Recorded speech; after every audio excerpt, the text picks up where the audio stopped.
We'll start with announcements. I do have a few announcements.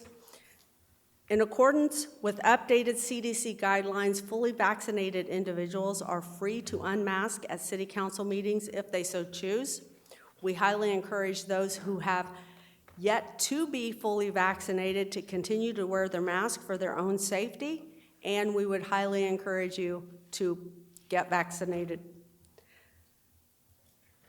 Agenda item number 11, the request to approve a voluntary annexation for Hidden Oaks subdivision has been pulled from tonight's agenda as staff continues to work through the TAC process. Staff anticipates this item coming back next month for a first reading and a public hearing. Finally, my final comment here is I would like to take this opportunity to welcome our newest Counselor Crystal Newman, to her first City Council meeting. Counselor Newman, please do not hesitate to reach out to me with any questions as you begin your appointment. I look forward to working with you, and I would encourage you to reach out and to explore the strengths of many of the counselors in this council. Many of us have different strengths, different areas that we specialize in, and can be a great resource, and would love to collaborate with you on those. We're down to presentations. We have a presentation of a service award. Council President Stoller, the individual is not here tonight, couldn't make it, so we can skip ahead to the regular agenda. Okay. Finance Committee report. I'll now turn over to Councilor Weingart for a Finance Committee update. Thank you, Selena. Short and sweet. There was not a Finance Committee meeting last week, so I have nothing to report. Okay. I will now turn it over to a Health Department update. I'll turn it over to Monica Heltz for her update.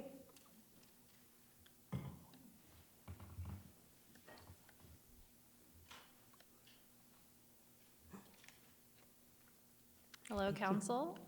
For the record, Monica Heltz, Public Health Director. Short update today as we just talk about where we're at with COVID and our vaccinations. Okay. So far as where we are with COVID disease, we have a total of 10,840 positives since the pandemic began. So a pretty significant portion of our population. We've seen that slowing in recent months, thankfully. We've also lost 102 residents to COVID over the course of this pandemic. Since the last meeting, where I gave a more comprehensive update, we have had our cases decreasing, thankfully, but we are still in orange, or our significant risk category on our community metric scale, so I want to keep that in mind. Fishers, Hamilton County, and Indiana are all kind of trending in the same direction. We've kind of stalled out a little bit. That could be due to maybe an increase in spring break coupled with a decrease in rates over the vaccinations, and it kind of led to a stall for a little bit. But we do expect those rates to continue to go down. We hope to get to our yellow category as hopefully in early June. It's been on kind of a very slow decline. Our percent positivity right now is at 9.3%. Our case rate is at 15.45, so both of those are still quite high, and again, that puts us in our orange category for significant community spread, but they are going down. So we do want to get those numbers, our case incidence rate down below 10 in order to get into our yellow category, so we're still a little ways away from that. Our spread that we're seeing right now is primarily in younger ages, not surprising since they have lower vaccination rates so far. We've seen the rates go down significantly in our older age groups since the vaccination rates have been increasing. We've seen concurrent decreasing in COVID rates, so that's a very, very hopeful sign and points to the efficacy of the vaccine. Let's see. The highest rates, like I said, it was in the younger people, specifically 16 to 29-year-olds right now. So we'll keep an eye on that. There are a few variants of concern that are circulating in our community and others. Right now, the predominant one is what we call the UK variant. It came over from Britain, and that is it is theorized that is at least 50% more infectious than the variants we had been dealing with earlier in the pandemic, so that could be playing a part in the rates not going down quite as fast as they might have, should that variant not have been circulating. That is the predominant variant that we're seeing right now. There are a couple of others that we're watching and monitoring. We have a California variant and a Brazil variant. So far, from what we can tell, the vaccines are thought to be effective against these new variants. They are showing good efficacy against those. There are other variants popping up all over the world constantly, so we will keep monitoring those and keep an eye on those to make sure that the vaccines remain effective on those. So this is all part of the challenge of combating a global pandemic, as we may be doing well in our community. If we have a situation out of control, such as in India, that's a good chance for variants to pop up. So that's one of the reasons why we need to continue getting everybody vaccinated. So we continue to do our testing. We're seeing anywhere from 50 to 150 people a day at our testing sites. That has been going. The numbers are starting to decline there. We're typically much busier on Mondays, but we're seeing the average rate go down a little bit over time, which is good news. Typically means that our cases aren't going up as much. So I continue to see those declines. That makes me happy because usually our rates follow. As far as the vaccines, I can tell you that we have vaccinated at our site over 43,000 people as of today, so that is exciting news. 52% of all of our residents, including the kids who aren't yet eligible, so out of all residents, 52% have had at least one shot. Of our eligible residents, that number goes up to 62%, and that includes the 12 through 15-year-olds have had at least one shot. Of our 16 and older residents who have been eligible for some time, that number goes up to 68%. So that's having had at least one shot. So that means they should be fully vaccinated within about 3 weeks, which is fantastic news.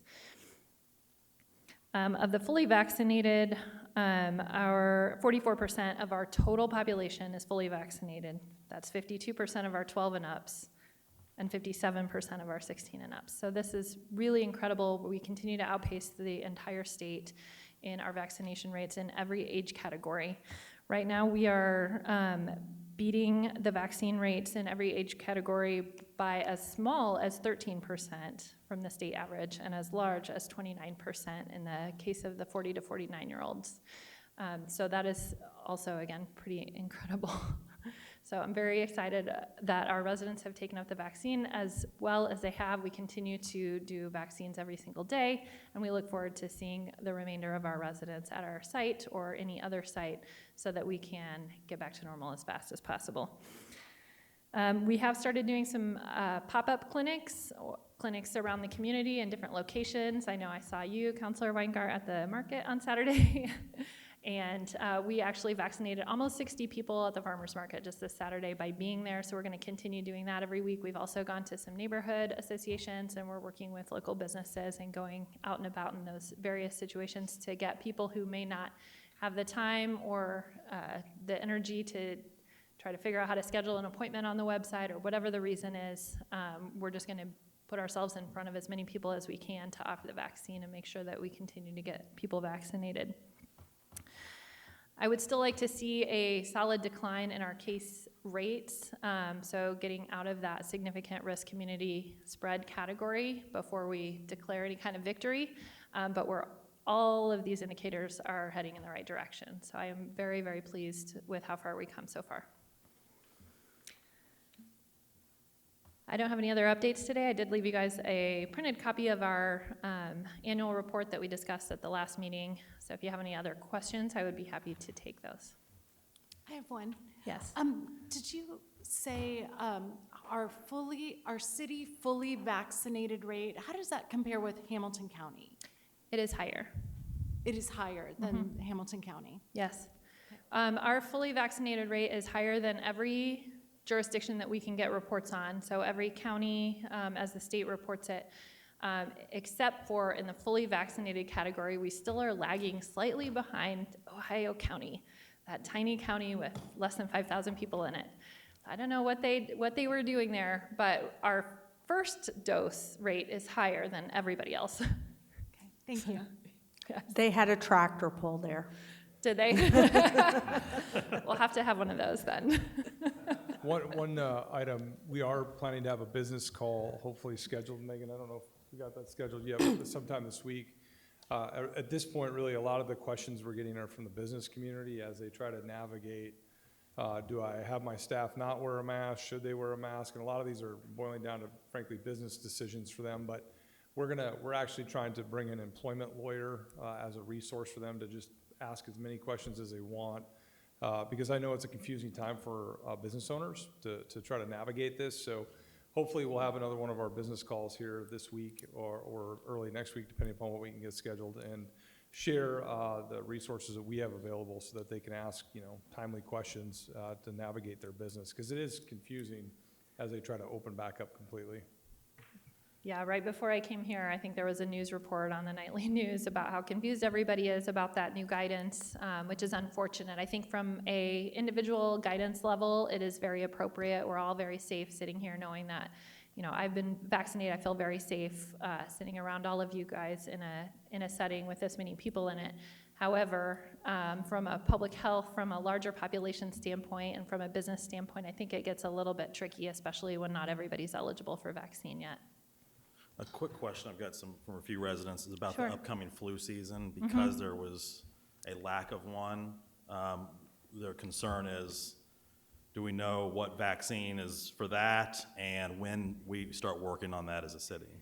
So we don't develop our own flu vaccine. No, I know that. I'm saying in terms of rolling it out, and when does that happen? So that usually happens in September and Okay. October.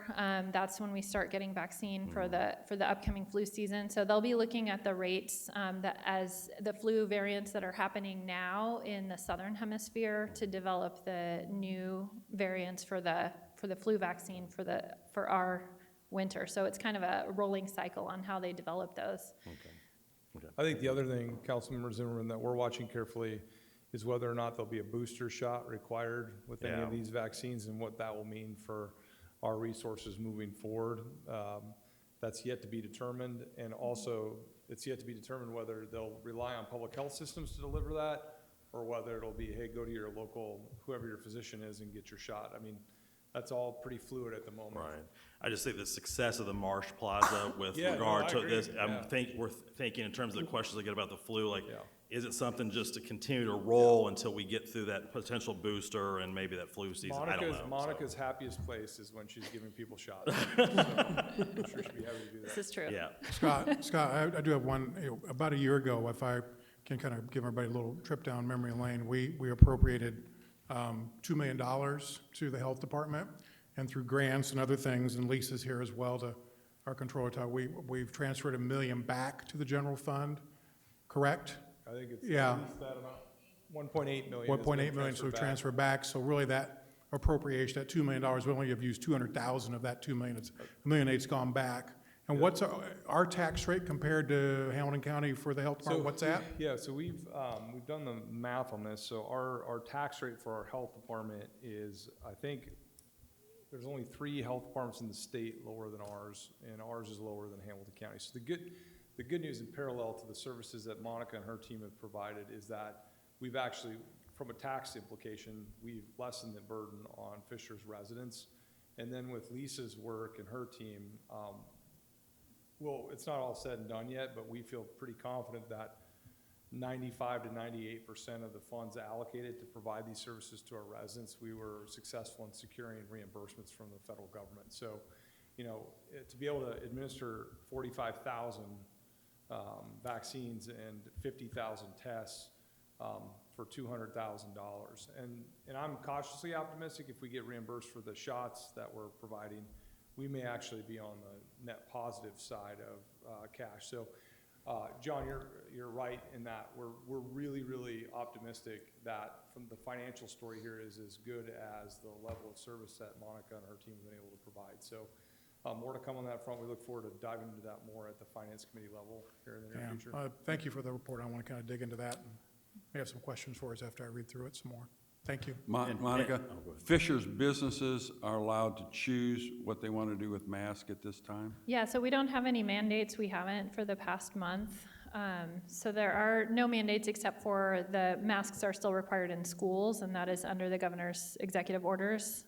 So that remains constant, and quite frankly, the schools, the kids don't have access to vaccines yet, so that's absolutely appropriate. But the businesses, we'll talk to them again at a business meeting that is yet to be scheduled, but we did discuss this about 2 weeks ago and gave pretty similar advice, just that, it really is gonna depend on what type of business you have and what type of clientele you're serving, how you can enact this, and whether whatever stance you take is I going to be think most from our appropriate. perspective, Councilmember Dreamer, that Monica has already talked to him about the public health circumstances. This is really more of an employer relations standpoint where we can provide guidance with a lawyer to say, can you ask your employee if they've been vaccinated? Is that legal or not legal? Can you mandate whether they get a vaccine or not? All of those conversations that a small business owner might just have questions about, we're trying to provide some legal resources that they can at least have a high-level conversation about those things, because it can be pretty confusing. And we're consulting with some of the businesses as well, like, some of the daycares have questions because they're serving little kids who can't get vaccinated yet. Some of the, Mudsock Youth or, any of those types of organizations are kind of trying to wade their way through this. Monica, I just want to commend you and Dr. Lane and your team for everything you've done this past year. It's hard to believe where we started and now where we are now. I'm looking forward to going through your report here. And anecdotally, I know I've had people come to me and say, this is the first time someone from the health department has come to our business to look at food permitting and health safety measures at the restaurant level. I'm excited personally to see where our health department can help our residents after we get past this COVID, which I'm really seeing the light at the end of the tunnel to help with our mental health initiatives, with really even trying to boost the health, the physical health and mental health of our residents. And I see a bright future, and personally I am glad we made those hard decisions a year ago, and I'm excited for what's to come here in Fishers. Thank you for everything you've done. Thank you very much. And I'd like to add on that, you've done a fantastic job, especially for Britton Falls and the older generation, and I think hopefully many of them have thanked you for everything you've done for us. Thank you, thank you, thank you for that. On the restaurant side, as ex-restaurant owner, do you have any plans to post the grades that a restaurant gets publicly and have them post in their front door the grade they get? So that's a great question. So all of our inspection records are available through our Viewpoint system for people to view the inspection reports. We don't use a grade system right this minute, so that's a very specific way of rating it, but we are looking at retooling some of our inspection process so that it does kind of fit into that. But whether it's posted or not, or whether we require that actually, I believe, would require council action. Okay. Just 10 years ago, in a situation in Greenfield, I had them posted, and boy, those restaurants cleaned themselves up. Because if they had to post an F in their window, they clean their restaurants up. I personally think it would be a great selling point for coming to Fishers for residents, but right now our focus is on education. So we really go in and work with the restaurateurs and really work with them to make sure that everything that they're doing does meet the requirements. So we're not just in there saying pass, fail, or clean it up or else, or threatening anybody. We're really going hand in hand and saying, oh, well, okay, it looks like you're a little off here, but here's what you need to do to fix it, and then following back in a day or two, depending on the type of violation, and making sure that those things get fixed right away, rather than using kind of a scary system. It seems to be working really well. The feedback that we've gotten is very, very positive, that they appreciate that knowledge, and we do the same approach with the pools and the other inspections as well. Well, just kudos to you personally for staying steady through what was a ridiculous season, even I know personally, just in the community and things that are said and wild stuff that's out there. And I just thank you for being steady and going through this without, I know internally you probably felt all sorts of things, but just publicly being able to handle the things that were being said that were untrue and stuff. So thank you. But thank you very much. Yep. Yes, I think it's been a little wild for all of us. Yeah, but you were target on that, and seriously, so, I mean, we're used to that stuff, but no, thank you very much. Yep. Thank you. Thank you for making us one of the most vaccinated cities in the state, Pretty to exciting. you and your staff. There's still time, though, if you haven't done it yet. We're still open. All right. Keep going. You're good. Thank you. Yep. Okay, I'll move on to the consent agenda. A request to approve the previous meeting minutes. There are 2 items on tonight's consent agenda: a request to approve previous meeting's minutes and a resolution authorizing the controller to transfer funds. Do I have a motion to approve the consent agenda? So moved. Motion by Pete. Do I have a second? Second. Second by Todd. All those in favor, say aye. Aye. Any opposed, say nay. I'll abstain.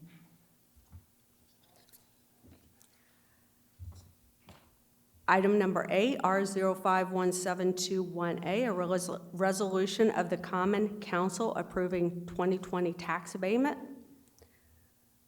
We have Megan Baumgartner here to introduce this. You're not Megan. It's not I'm Megan. not. Hi, Jordan Alexander, Economic Development. I've been working with Jordan for like 4 months Yeah. on a project. I'm like, boy, I'm really messed up right now. Hi, everyone. So this resolution is pertaining to our annual compliance of our active tax abatements. So this year we have 18 active tax abatements. 6 of those are new, so they rolled on this year. Regarding compliance, 17 of those 18 are in substantial compliance with the jobs numbers they committed to the city to receive the abatement, and then we have 1 that is not in substantial compliance, and that one is ThyssenKrupp. So they were supposed to hit their jobs numbers of 150 full-time employees December of last year, so 2020, and they missed that. They're currently only at 84 full-time employees. We did speak with them. They are more than willing to come speak to council, so that'll be the next step for them, is to arrange a time for them to speak to you and discuss the situation they were in last year and what prevented them from hitting that 150 jobs. So tonight, we do recommend that the resolution is approved for the CF1s that are in compliance, so with the exception of ThyssenKrupp. And like I said, we'll bring them in, and then you'll be able to determine the future of their abatement at that point. So with that, are there any questions on ThyssenKrupp or any of the other active tax abatements this year? Was there any reason they didn't come tonight to defend themselves? Yeah, so in accordance with our EDA, Brad, we sent a letter to ThyssenKrupp to acknowledge the substantial noncompliance. They sent a response back. There's a 3-step process in the EDA. So we got their response. Now we're going to set up a meeting. If you want to go forward and terminate the abatement, there's a public hearing component to it too. So tonight, just declaring them substantially non-compliant has no effect on terminating their abatement. It's just for the annual compliance report. Now we're going to set up a meeting with you and ThyssenKrupp so you can hear directly from them. And then you'll vote on it. I'll make a motion to approve as read. Motion by Pete. Do I have a second? Second. Second by David. It is now open for discussion. Are there any comments or questions from the council? I'm going to close the discussion and call for a vote. All those in favor of approving Resolution R051721A, say aye. Aye. Any opposed? I'm abstaining. John is abstaining. Moving on to Planning and Zoning, 051721, a request to approve a voluntary annexation of .55 acres, consolidating with the existing and already annexed play school at Saxony. We have Jesse Boschel here to introduce the resolution. I was looking up to make sure they didn't change the person on me this time. We did, yeah, it's all right. Ross Hillary, Assistant Director, Planning and Zoning. Happy to answer any questions I was gonna say that. on these annexations, if you would like. Council President Stoller, we have to open up a public hearing for this. Okay, I'm going to open a public hearing. Any member of the public wishing to speak about this annexation may come forward. Please state your name and address for the record, and you'll be given 3 minutes to speak. Seeing none, I will close the public hearing and open it up for discussion. Any questions from council members? Have first reading. First motion by Pete to have first reading. This item will come back next month for the consideration for the fiscal plan and second reading for the ordinance. Yes, I'm sorry, Todd and I were chatting about the signature thing. I did have a question about the play school. okay. Yes. My only question was, did we have a public hearing? Yes. Yeah, we had a So- public hearing. Okay, so I just wanted to, sorry, I just wanted to bring up, although there was a comment submitted through the public comment form of someone who wanted to submit a comment but couldn't attend tonight, and that was about just the comment about if the fencing issue had been resolved. So I just wanted to bring that up because it was a comment that was submitted for the public hearing. Sure. So staff is aware of that comment. The fencing concerns was discussed during Plan Commission. We have not gotten any development plans for this project yet, but any of those things staff would handle at that point.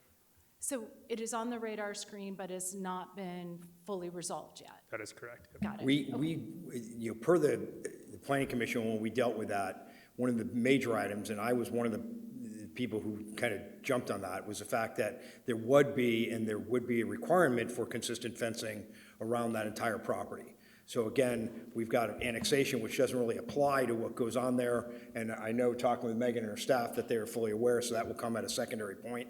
And I actually did correspond directly with the remonstrator who did that, and I assured her that that was still written into what we had passed, and that it would be then executed by city officials during that point in time where they were given the plans and everything else. So Perfect. I just wanted to be sure that comment was heard during the public hearing. And thank you. Thank you. Thanks, Ross.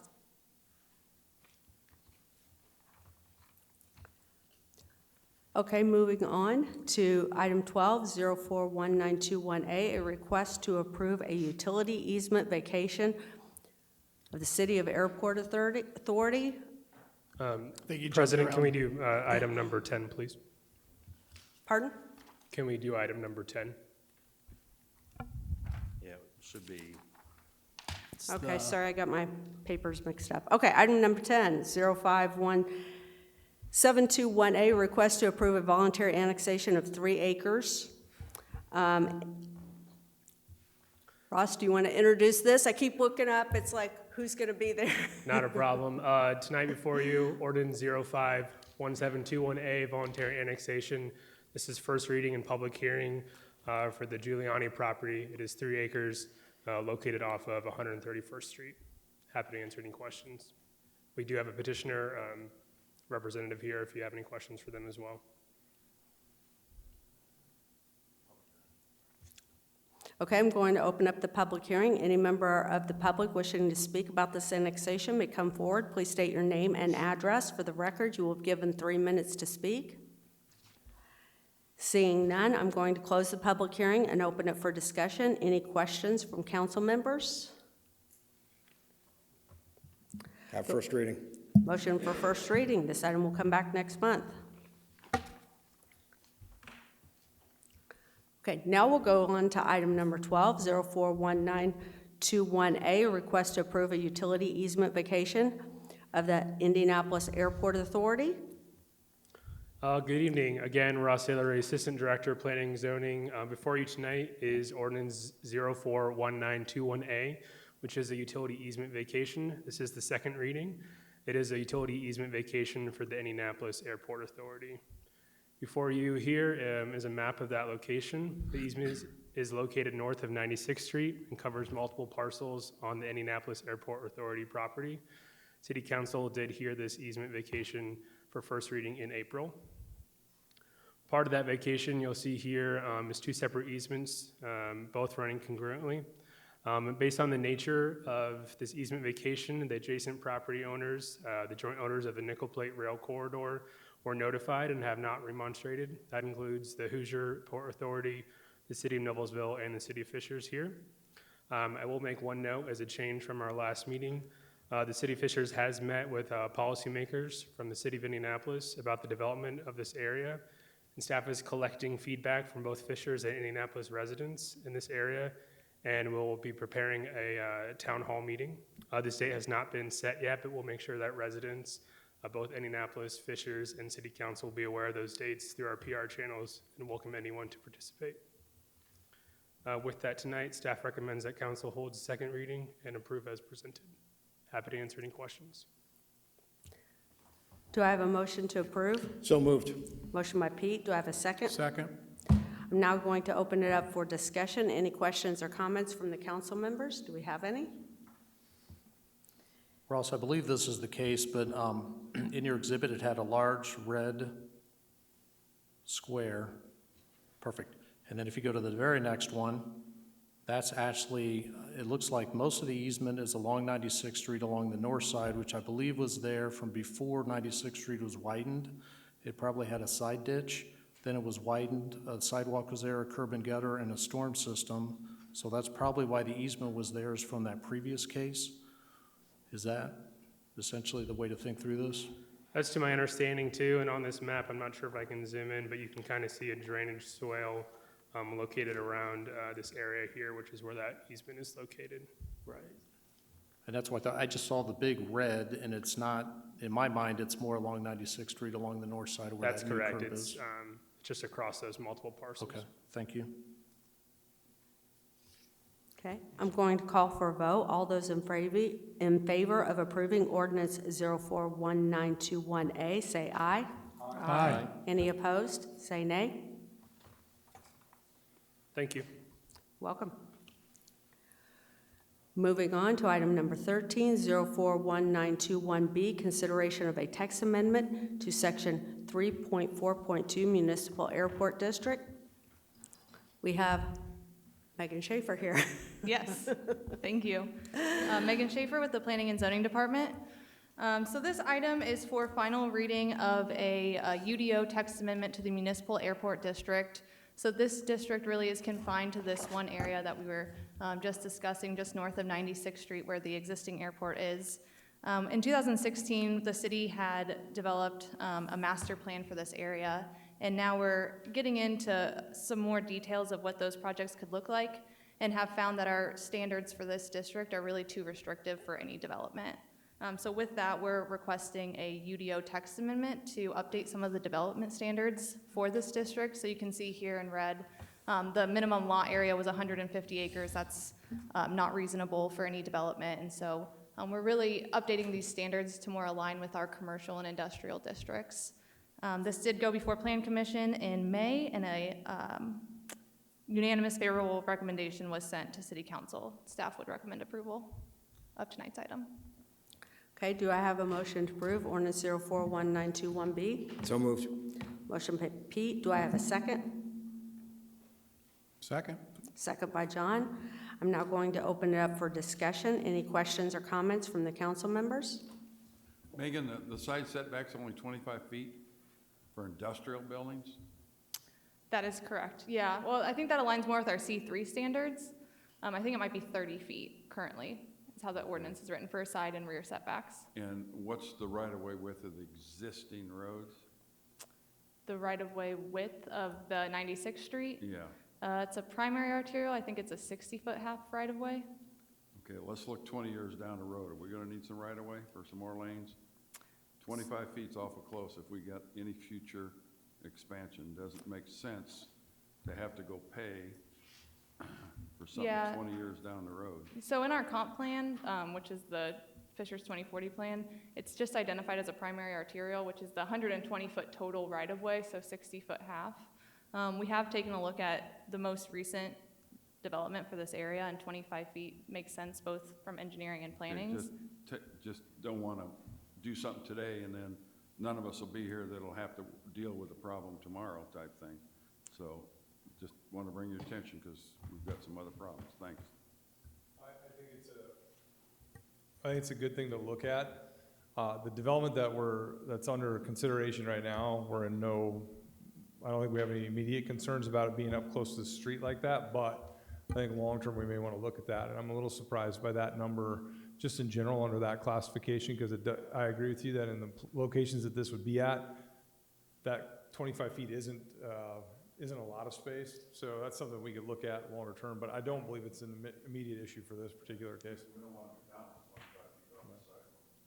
Yeah, and I think that standard was probably maybe not for the major thoroughfares, but also for setbacks internally too. So front setbacks of maybe not necessarily 96th Street, but I know that there is some private roads back there that go through that development. And so, but yeah, we will continue to keep an eye on that. Does that alter this motion? I mean, I just want to make sure we don't do something that stops you from being able to look at it. Yeah, no, it's a good point. That's a good point. I'm happy to remove the motion and table it if that makes sense to staff. If you want us to take an additional look at it, I mean, we can certainly do that, bring it back for you Yeah, is it next gonna month. hold, I mean, That's something that Megan, I don't think it's an issue, is it? I think we could table it, to Councilman Peterson's point, we could table it for this one, and I think we could look specifically to this zoning classification, and then we could look at the broader policy in general. I don't know that it's applicable everywhere, but in this particular case, it certainly would be applicable to expand that without any problem. Then we could have a bigger discussion about, under certain zoning classifications, should we expand that beyond 25 feet? I can't think of every incident right now, whether that makes sense or not, but for this, we could definitely expand it. I'm trying to think from my mind driving around, just the warehouses we have in Fishers, let alone Noblesville. Yeah. None of them are 25 Right. feet off. None. So, I don't think there's a problem with tabling it. And I'll remove the motion, and I'll ask to table. So we'll just table this motion? Okay, we are now on to regular items. I do have one other announcement that I'd like to make. It is my understanding that we have a council member that's having a birthday today. So I'd like to formally say happy birthday to Cecilia and to encourage everyone to wish her happy birthday after the meeting. It's dedication right there. Thank you, thank you. Okay, we are, any unfinished or new business? Chris? One Nope. item that I would like to maybe bring up, just an update on our Fire Station 97. We recently got word from IU that we were well on our way to receiving that land for free, and then upon their corporate counsel's final review of the transaction, they realized that it could potentially interfere with federal law regarding hospitals and how they donate certain properties or certain items of value. And so they would have to sell the land at IU for market value, which is cost prohibitive compared to the relationship we had with the school where they would give us 3 acres at 136th Street. Those were the 2 locations that we were looking at. So we're now back in conversations with the schools to solidify that. I don't anticipate any issues with the schools. Frankly, the IU site was slightly cheaper if we didn't have to pay for the land, and it was still a great location, so we were open to going there. But once they said we had to pay market value for that land, that gets significantly more expensive than getting the land from the schools. So to my knowledge, the school board had a conversation about it at their last meeting, and everything looks fine for us to continue to move forward, but just wanted to give you a quick update on that. Thank you.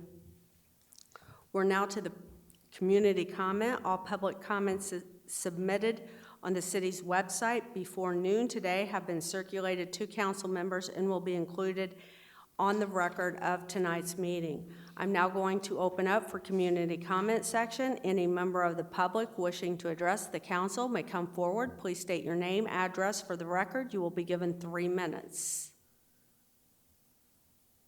Seeing none, I'm going to close the community comment section and ask for a motion to adjourn the meeting. We have a motion by Pete. Do I have a second? Second. Second by Todd. All those in favor, say aye. Aye. Aye.